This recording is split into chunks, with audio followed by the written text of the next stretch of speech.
అందరికీ వందలు, ప్రతి ఒక్కరికి వందలు, వచ్చిన దైవజనులందరికీ వందలు. హల్లెలూయా.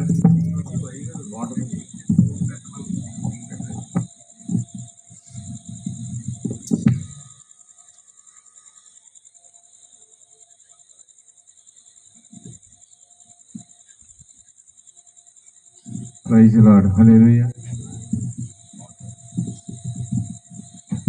అందరికీ వందలు, దైవజనులందరికీ వందలు, నన్ను పిలిచిన పాస్టర్కి వందలు.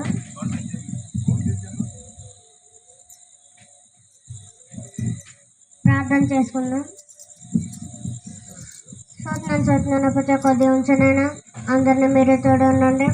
మరి ఇప్పుడు నేను వాక్యం చెప్తుండగా మీరే తోడు ఉండండి. అయినా నాలో ఉండి మాట్లాడని ప్రభావ సాయం దాచండి. విని వారికి వినే చెవులు మీరే సాయం దాచండి. గ్రహించే వారికి గ్రహించే చెవులు మీరే తోడు ఉండండి. మరి అర్థం చేసుకునే మనసు ఉండేలా సాయం దాచండి. మీరే తోడు ఉండండి. ఈ చిన్న కొద్ది ప్రార్థన చదువుకుంటున్నాం తండ్రి. ఆమేన్. ఒక వాక్యాంశం చదువుకుందాం. 95వ కీర్తన 7వ వచనం చదువుకుందాం.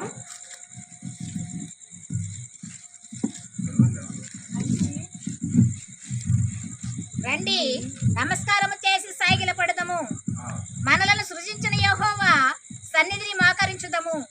నేడు మీరు ఆయన మాటను అంగీకరించిన ఎడల ఎంత మేలు.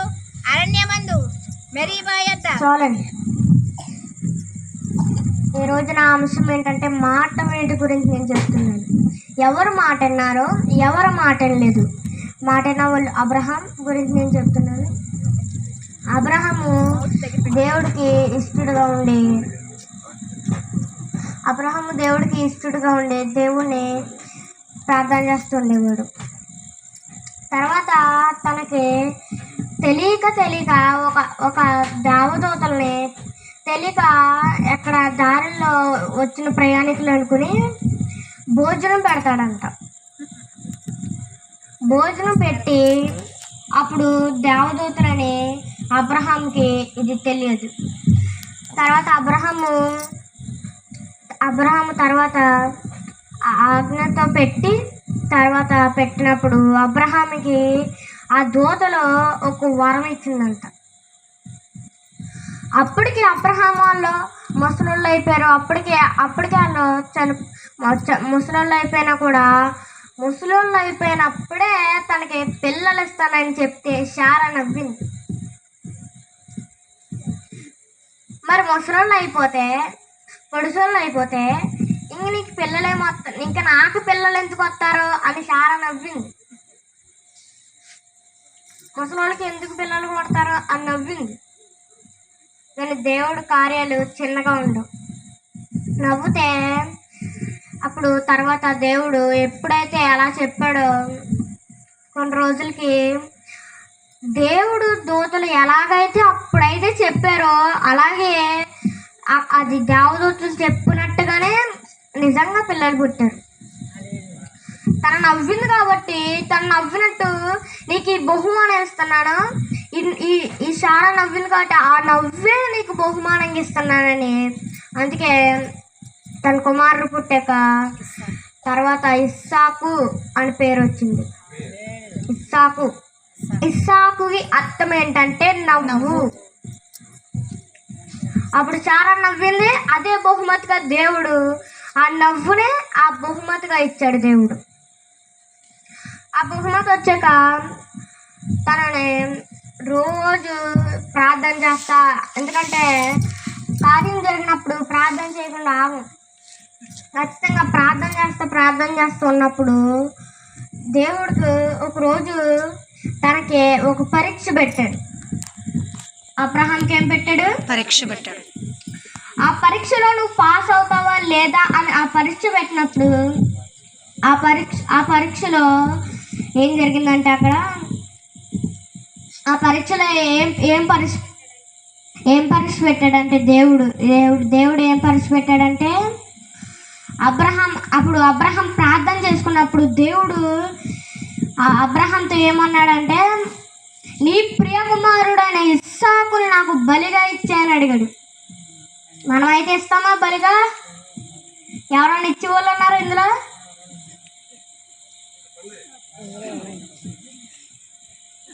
కన్న కొడుకుని ఇచ్చామని దేవుడు అడిగాడు, కానీ నిజంగా అది జరగలేదు. అది ఏమన్నాడంటే పరీక్ష ఇది, అందులో అందరికీ పరీక్షలు వస్తాయి, కానీ అందులో మనం పాస్ అవ్వం. ఒక జ్వరం వస్తేనే 7%, ఒక రోగం వస్తేనే 7%, అదే పరీక్ష మనకి. అలా కొడుకులు ఇచ్చేయండి అని చెప్పలేదు మనకి దేవుడు. జ్వరం పెట్టాడు, ఆ చిన్న జ్వరానికి నువ్వు చావలేదంటే ఇంకా మరి దేవాదేవుడిని అబ్రహాము మరి కొడుకుని ఇచ్చేస్తానికి కూడా ఊడుకున్నాడు. మరి అలాంటి మనం వచ్చిన తర్వాత వద్దనొచ్చు కదా, నేను ఇవ్వలేనని చెప్పచ్చు కదా, లేదు, కొడుకుని ఇస్తానికి కూడా సిద్ధపడ్డాడంట. కొడుకుని ఇస్తానికి కూడా సిద్ధపడ్డాడు.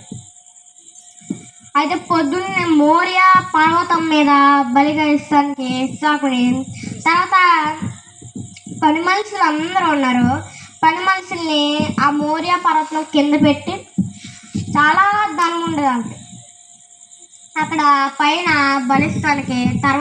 తర్వాత ఇస్సాకు తండ్రిని ఏమన్నాడంటే, కట్టెలు ఉన్నాయి, మంట ఉంది, కత్తి ఉంది, నిప్పు ఉంది, మరి గొర్రె పిల్ల ఎక్కడ అని అడిగినప్పుడు, గొర్రె పిల్ల ఎక్కడ ఉందంటే తను ఒకటే అబ్రహాం ఒక విషయం చెప్పాడు, యెహోవా ఈరే అంటే, యెహోవా ఈరే అంటే అర్థం దేవుడే చూచుకును. ఏంటి మళ్ళీ చెప్పండి? దేవుడే చూసుకొను, దేవుడే చూచుకును అని చెప్పినప్పుడు మళ్ళీ ఇస్సాకును కట్టాడు, కాళ్ళు చేతులు కట్టినా ఇస్సాకు మళ్ళీ మాట్లాడలేదు. ఎందుకు నాన్న నన్ను కడుతున్నారు, ఎందుకు ఇలా చేస్తున్నారు, మళ్ళీ రెండో మాట అడగలేదు. ఎందుకు కడుతున్నారు, ఎందుకు నా కాళ్ళు చేతులు కడుతున్నారు, ఎందుకు నాకు ఇలా చేస్తున్నారు అని ఏం అడగలేదు. ఎందుకు పడుకోబెడుతున్నారని ఏం అడగకుండా ఉన్నప్పుడు ఒక్కసారి కత్తి ఎత్తకని యెహోవా ఏం చేశాడంటే, ఆ బిడ్డ మీద చెయ్యి పెట్టకము అని తన మీద దేవుడు, ఇది ఏంటి పరీక్ష, అందులో మనం పాస్ అవ్వం. చాలా ఉంటాయి మనకు పరీక్షలు, జ్వరం ఉంటుంది, దగ్గు ఉంటుంది, అన్నీ పెడతాడు, కానీ నువ్వు పాస్ అవుతాం కదా. నీకు బోల్డని పరీక్షలు ఎట్టాడు, నువ్వు పాస్ అయ్యావా? నీకు జ్వరం ఎట్టాడు, దగ్గు ఎట్టాడు, అందరూ నువ్వు పాస్ అయ్యావా? లేదు. మరి అబ్రహాము కొడుకునే ఇచ్చేతానికి ఊరుకుంటే, మరి నువ్వు ఎంత చిన్న జ్వరానికి ఎంత విలవిల్లాడిపోతున్నావే, మరి కొడుకుని ఇచ్చేతానికి సిద్ధపడిన అబ్రహాము ఎంత బాధపడాలి?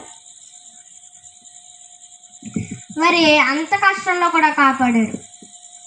మరి దేవుడు తనని ఎలాగ ఆస్వాదించాడంటే, విశ్వాసులకి తండ్రిలాగా ఆస్వాదించాడు. మరి దేవుడు నక్షత్రాన్ని లెక్కలెట్టినట్టు ఆస్వాదించాడు. దేవుడు ఇస్కరియోతును లెక్కట్లేనంత ఆస్వాదించాడు. ఇసుకని ఎప్పుడన్నా చేతిలో పెట్టి మనం లెక్కెట్టగలమా? ఇసుకని ఎప్పుడన్నా లెక్కెట్టగలమా? లెక్కెడతానికి 10 రాత్రులు ఆడతాయి, అంతలా దేవుడు ఆస్వాదించాడు. ఆ పైన ఉన్న నక్షత్రాలను మనం లెక్కెట్టగలమా? అంతలాగా ఆస్వాదించాడు దేవుడు. తన కుటుంబాన్ని ఆస్వాదించొచ్చాడు దేవుడు. నువ్వు ఈ దేశాన్ని వదిలి నా దేశానికి వచ్చే అంటే వచ్చేసాడు. ఊరు చెప్పలేదు, ఏ ఊరు చెప్పలేదు, ఏ పేరు చెప్పలేదు, నా జనాలందరిని వదిలేశారు. తల్లిదండ్రులు వదిలేశాడు, భర్తను వదిలేశాడు, అందరిని వదిలేసి దేవుడు చెప్పిన ప్రాంతానికి వచ్చేసాడు. అలా అసలు ఏ ఊరో చెప్పలేదు, ఏ ప్రాంతమో చెప్పలేదు, ఎక్కడికి వెళ్ళాలో చెప్పలేదు, కానీ దేవుడు ఒకే ఒకటి అన్నాడు, నేను చూపించు దేశానికి నువ్వు వెళ్ళు అన్నాడు. అంతే, వెళ్ళిపోయాడు. ఏ ఊరో చెప్పలేదు, శాఖలో చెప్పలేదు, చెన్నైలో చెప్పలేదు, మద్దాలో చెప్పలేదు, వెళ్ళు అన్నాడు. అంతే, మొత్తం అంతా తనకున్నాయన్ని సర్దుకుని వెళ్ళిపోయాడు. దేవుడి మాటకి ఎప్పుడు అబ్రహాము ఎప్పుడు ఎదురు చెప్పలేదు. మనమైతే మనకి ఆరోగ్యం బాగోపోతే దూషించేస్తాం దేవుడిని, పట్టుకుని జ్వరం తగ్గిస్తావో తగ్గించవా, ఈ దేశం తగ్గిస్తావో తగ్గించవా అని అసలు దేవుడిని అట్టుకుని వదలం. ఒక్క చిన్న జ్వరానికే దూషించేస్తాం. దేవుడు అలాగే ఎక్కడికి వెళ్తున్నామో మనకి చెప్పాడు అనుకో, ఏం చేస్తారు, ఏ ఊరు, ఏ ప్రాంతం, ఎక్కడికి వెళ్ళాలి, అలాగ అన్ని విషయాలు ఎవరిని అడుగుతాం? చెప్పాలి. ఏ ఊరు వెళ్ళాలి, ఎక్కడికి వెళ్ళాలి, ఎలాగా ఏ ఊరది, చెన్నై, మద్రాసు, అలాగ అన్నీ అడుగుతాడు. కానీ అబ్రహాం అలాగ అడగలేదంట. దేవుడు చెప్పిన ప్రాంతానికి వెళ్ళిపోయాడంట. మనం అలాగంటామా? ఏ ఊరు ఏ ప్రాంతం మనమే అడుగుతాం. మరి అబ్రహాము అలాగ అడగచ్చు కదా? లేదు లేదు, దేవుడికి నేను ఎదురు చెప్పకూడదు అని ఒక పుట్టుదల ఉందండి. మనమైతే మళ్ళీ ఏ ఊరు ఏ ప్రాంతం ఏ రూట్ ఏ దారి ఒక 3 దారులు ఉన్నాయనుకోండి, ఏది కరెక్ట్ దారి దేవుడిని అడుగుతాం. దేవుడు మధ్యలో 3 దారులు ఎత్తి నీకు తెలిసిన దారికి వెళ్ళంటే ఏం చేస్తాం మనం? ఎటే వెళ్ళాలని దేవుడిని అడుగుతాం. దేవుడు చెప్తే దేవుడిని అడుగుతాం. మరి ఎలాగో చెప్పకుండా ఎందుకు వెళ్ళాడు? ఏమి అడగకుండా ఎందుకు వెళ్ళాడు? నేను కూడా అలాగ అడగచ్చు కదా. ఏ ఊరు ఏ ప్రాంతం అని అడగలేదు. మొత్తం మిత్రులు వదిలేశాడు, ఇంటి వాళ్ళు వదిలేశాడు, మొత్తం అందరిని వదిలేసి వెళ్ళిపోయాడు. ఎక్కడికి వెళ్ళాలో చెప్పకుండా వెళ్ళిపోయాడు. అలాగ దేవుడిని రక్షితం వల్లే ఆస్వాదించాడు దేవుడు. అలాంటి ఆశీర్వాదాలు మనకు రావాలంటే ఏం చేయాలి? నేను ఏం చేయాలి? దేవుడి మాట వినాలి. ఇంకా గట్టిగా చెప్పాలి, గట్టిగా చెప్పాలండి. మరి అందరూ భోజనం చేశారంటే ఒకసారి గట్టిగా చెప్పండి. భోజనం చేసినాడు ఒకసారి హల్లెలూయా చెప్పండి. అక్కడ ఎవరు చివరు ఎత్తారు, ఆయన భోజనం చేశారండి. చర్చికి ఎలా రావాలి అన్న విషయం చెప్తాను. మీలో ఎవరు చర్చికి కొంచెం లేట్గా వచ్చి ఉంటారు కదా, చర్చికి ఎలా రావాలో చెప్తారు. కొంతమంది చర్చికి ఎలాగెళ్తారంటే, చర్చికి వెళ్ళాలంటే ఏం చేస్తారంటే, కొంతమంది చర్చికి వెళ్ళేటప్పుడు తాబేలకి మళ్ళీ వస్తారు. ఫాస్ట్గా రామే నాన్నగానే కుండెల్లా పరిగెట్టుకుని ఇంటికి వెళ్ళిపోతారు. ఇంటికాడ ఏముందో మనకు అర్థమవుతలేదు.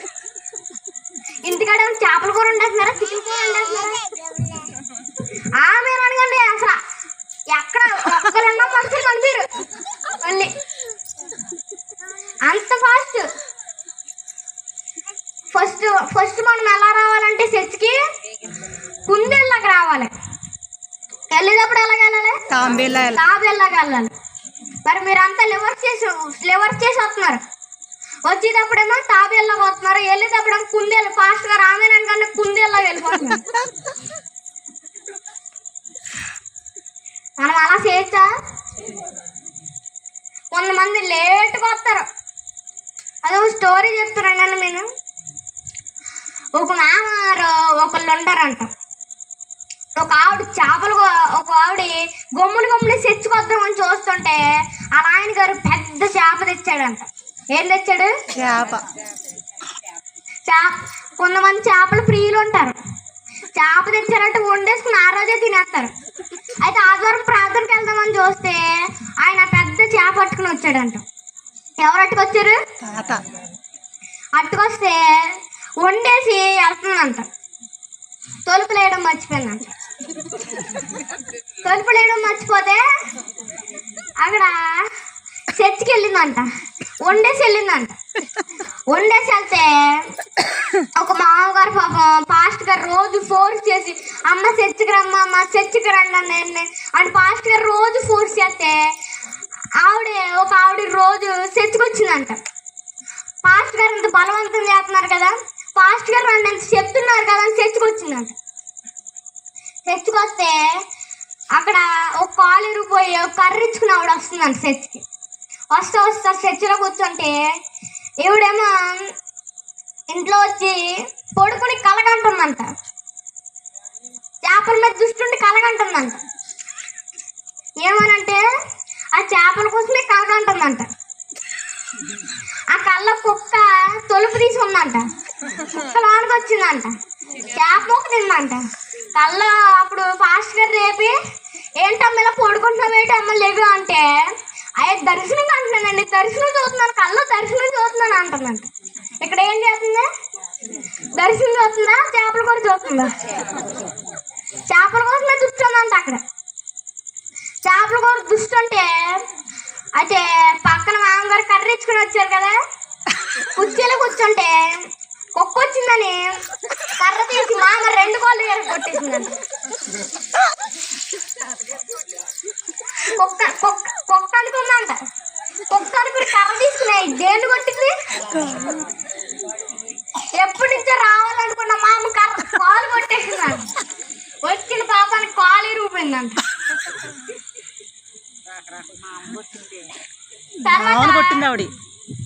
అలా లెగ్స్ చూస్తే కుక్కను కొట్టపోయి దేన్ని కొట్టింది, కాళ్ళు కొట్టింది. మామ కాలు కొట్టేసింది. ఓ కాలు ఆల్రెడీ ఇరిగిపోయింది, మళ్ళీ నువ్వు అసలు నడవకూడరా అని ఇంకో కాలు కూడా కొట్టేసిందండి. ఇంకా మామ చచ్చికొచ్చిన పాపానికి దెబ్బలు తినిందండి. అలాగే కొంతమంది చికెన్ ఉంటారంటే అలాగే గుర్తు పెట్టుకుంటారు. మీలో ఎవరిని అలా చేస్తే చేతులు పైకెత్తండి ఒకసారి.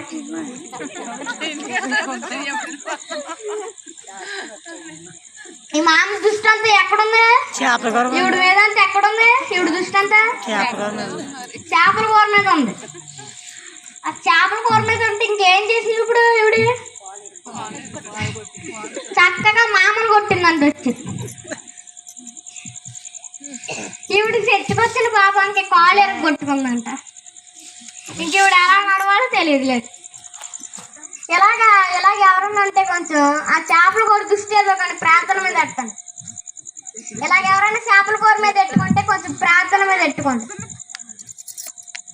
ఇలా ఇప్పుడు ఈ ముసలావిడ చచ్చికొచ్చిన పాపానికి ఏం చేసింది, కాలు ఎరగొట్టుకుంది. కాలు ఎందుకు ఎరగొట్టుకుంది, ఈవిడ వచ్చి కొట్టేసింది.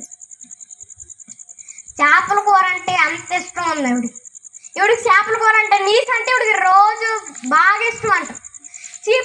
చేపల కూర అయినా చికెన్ అయినా మటన్ అయినా అంతే ఈవిడికి ఇష్టం అంట. ఇష్టం కాబట్టి ఆ పాపనకి కాలు ఎరగొట్టింది ముసలమ్మ. మీకు కూడా ఇలాగా కొంచెం దుష్టి ఉంటే ఆ దుష్టిని మనం ఏం చేయాలి, విడిచిపెట్టాలి, దేవుడి మీద పెట్టుకోవాలి. అబ్రహాంని ఎలా ఆస్వాదించాడు, ఆకాశ నక్షత్రాలు. గట్టిగా చెప్పండి, భోజనం చేశారు అందరు, గట్టిగా చెప్పండి. ఇంకా అంతలాగా ఆస్వాదించాలంటే మనం ఏం చేయలే. ఇప్పుడు మాట వెళ్ళే వాళ్ళ గురించి చెప్తాను. యోనానే దేవుడు ముందే చెప్పాడు, నువ్వు నిలువకి వెళ్ళు, అక్కడ పాపం చేసిన జనాలు పాపం చేసి ఉన్నారు, అక్కడ నిలువకి వెళ్ళమంటే ఈయన ఏం చేశాడు, బాబు నాకు అసలు భయం, వాళ్ళందరూ కాల్చి చంపేస్తాడని తర్షీష్కి వెళ్ళిపోయాడు.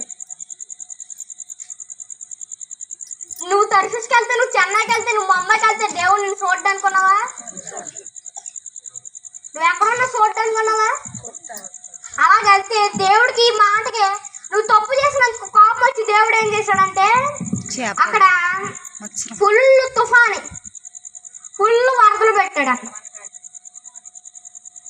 నువ్వు పాపం చేసి చెన్నై బొంబాయి తిరిగేసావు, దేవుడు చూడడానికి అనుకుంటున్నావా. ఒక ఆవిడ ఎడాట్లో ఉంటే దేవుడు చూశాడు. ఎడాల్లో ఉంటే దేవుడు చూసాక ఆవిడకి ఏం పేరు పెట్టాడంటే దేవుడు, అదేంటి హాగరు, చూసున్న దేవుడు. ఆవిడ ఎడార్లు ఉంటే మరి పక్కన చూడాలి కదా, వీళ్ళు చూడాలి కదా, వాళ్ళు చూడాలి కదా. అరణాన్ని చూస్తున్నాడు ఆయన. ఇప్పుడు నువ్వేం చేస్తున్నావు చూస్తున్నాడు, నువ్వు పాపం చేస్తున్నావు ఏం చేస్తున్నాడు దేవుడు చూస్తాడు. తర్వాత ఇలాగా అక్కడ నిలవకి వెళ్ళే వాడెక్కేక అక్కడి నుంచి ఫుల్ వరదలు పడతాయి. ఈయనేం చేస్తున్నారు, చక్కగా నిద్రపోతున్నాడు. గాఢ నిద్ర బయలుదేరికి చక్కగా నావులో వెళ్ళి చక్కగా పడుకుంటున్నాడు అంట. వీళ్ళేమో భయపడి వాళ్ళ దగ్గర ఉన్న బకెట్లు సామాన్లు అన్ని సముద్రంలోకి ఇసిరేస్తున్నారు. ఇక్కడ నిమ్మలమవుతూ లేదు, దేవుడు చేసిన నిమ్మలమవుతు. తర్వాత ఇది నిమ్మలమవుతూ లేదు ఏంటని వాళ్ళు ఉన్న వాళ్ళ పేర్లన్నీ రాసి వీళ్ళందరూ చీట్లు వేసారు. యోనా యోనా యోనా 3 సార్లు అయితే 3 సార్లు యోనా యోనా అని వచ్చింది. యోనా ఎందుకు రావాలి, మిగతా వాళ్ళు ఉన్నారు కదా, యోనాకు రావాలంటే ఇక్కడ యోనా పాపం చేశాడు. మాట వెనుక బొరగెట్టుకుని నిద్రపోతున్నాడు.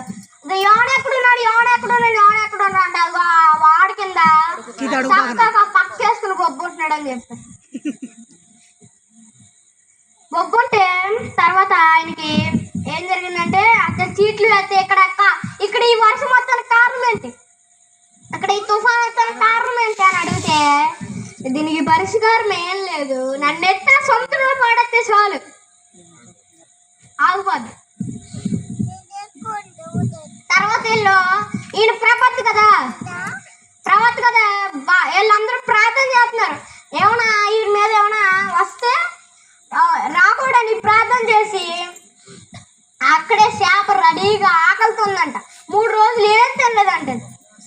తినక అది అలాగుంటే వాళ్ళ నోరెత్తుందంట. ఈ యోన దూకురంటే నోరు చాపిందంట. అందులో ఓడిపోయాక ఇక్కడ అప్పుడు బుద్ధి వచ్చింది అనుకుంటా. ప్రార్థన చేస్తున్నాడు అందులో. ఎన్ని రోజులు? 3 రోజులు ప్రార్థన, ఉపవాసం ఉండి ప్రార్థన చేస్తున్నాడు. వాడిలో ఉన్నప్పుడల్లా ఏం చేశాడు? చక్కగా అబ్బా నిద్ర వచ్చేస్తుందని పక్కేసుకుని కొప్పుకున్నాడు. ఇప్పుడు ఏం జరిగింది? చేప కడుపులోకి వెళ్ళి పడ్డాడు.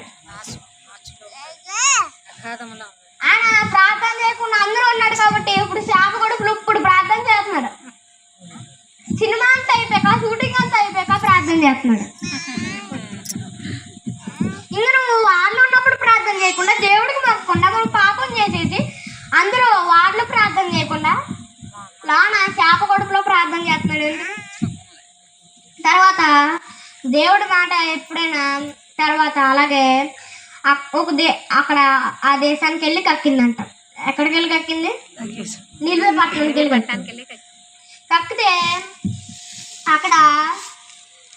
అప్పుడు ప్రకటించాడంట. అప్పటి వరకు ప్రకటించలేదు. అప్పటి వరకు చూస్తానన్నాడు. పడుకుంటాం, తాగుతాం, తింటాం, అంతా చేసాక చేప కడుపులోకి వెళ్ళి బయటకు వచ్చాక సువార్త ప్రకటించాక తర్వాత దేవుడు అక్కడ సువార్త ప్రకటించాక తర్వాత అందరూ ఇక్కడ దేశం ఒక్కరికి చెప్తే ఇక్కడి నుంచి దేశం అంతా పాస్ అయిపోయింది. ఒక్కరికి చెప్తే దేశం అంతా పాస్ అయింది. తను అక్కడికి వెళ్ళి ఏం చెప్పాడు అంటున్నా, అక్కడ మీ దేశం పాడవుతుంది, మీ దేశం అగ్గితో జరగబోతుంది అని చెప్తాడు. మీరందరూ గోడు పట్ట కట్టుకుని ప్రార్థన చేయండి అని చెప్తాడు. తర్వాత అలాగా కొంతమందికి చెప్పాడు. కొంతమందికి చెప్తే అలా దేశం అంతా విని విని విని అలాగలా రాజు దగ్గరికి వెళ్ళిపోయిందంట. ఎక్కడికి వెళ్ళిపోయింది? రాజు దగ్గరికి వెళ్ళింది. రాజు కూడా గోడు పట్ట కట్టుకుని ప్రార్థన చేస్తున్నాడంట. ఇదెందుకు విచిత్రం? రాజు గోడు పట్ట కట్టుకుని ప్రార్థన చేస్తున్నాడు. మరి మీరు చేస్తున్నారా ప్రార్థన చేస్తున్నాడు? హల్లెలూయా చెప్పండి. హల్లెలూయా. అందరూ చేస్తున్నారా?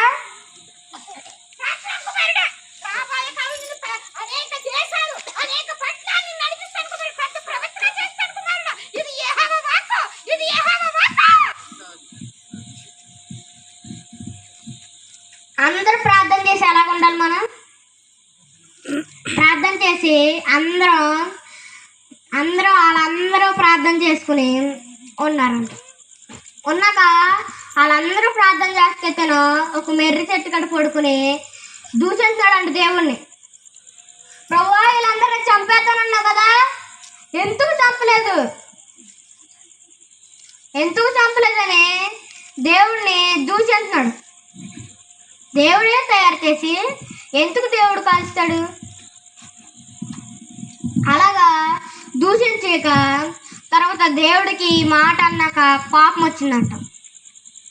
దేవుడికి ఏమొచ్చింది? కోపం వచ్చి దేవుడు తన పడుకున్న సొరచెట్టు కాడ ఒక పురుగును పంపించి అక్కడంతా ఆ చెట్టునంతా తినిపించేశాడంట. మరి యెహోవాను దూషించి ఎలాగ ఉంటుంది? తర్వాత ఆ సొరచెట్టు అంతా ఏమైందంటే అంతా అక్కడ నీరు లేదంట. అక్కడ ఎడారి ఎండ ఇవన్నీ ఉంటే అప్పుడు ఏం చేయలేక ఇంకా నేను బతుకుడు కంటే చచ్చుడు మేలు అన్నాడంట. ఇంకేం చేయలేక నేను బ్రతుకుడు కంటే చచ్చుడు మేలు. తనకి లైఫ్ లాంగ్ ఉంది, అంతా ఉంది. ఏం జరిగింది?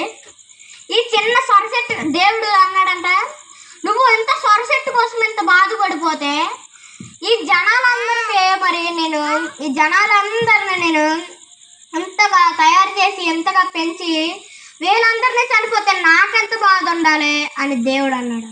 స్తోత్రం. ఇప్పుడు మనలో ప్రేమ లేదు అనుకుంటారు, దేవుడు నన్ను చూడట్లేదు, దేవుడు నా మీద దేవుడికి ప్రార్థన లేదు అని అనుకుంటారు. అని అనుకున్న దేవుడికి అందరి మీద ప్రేమ ఉంది. దేవుడు అందరినీ చేశాడు కాబట్టి దేవుడు అందరినీ చూస్తున్నాడు. మరి మనందరం దేవుని మాటిని అలాగా ప్రజల వలె నమ్మకం కలిగి ఉండాలి. ఈ చిరవాక్యం దేవుడు దీవించున్నాడు. ఆమేన్. చప్పట్లు కొట్టాలి.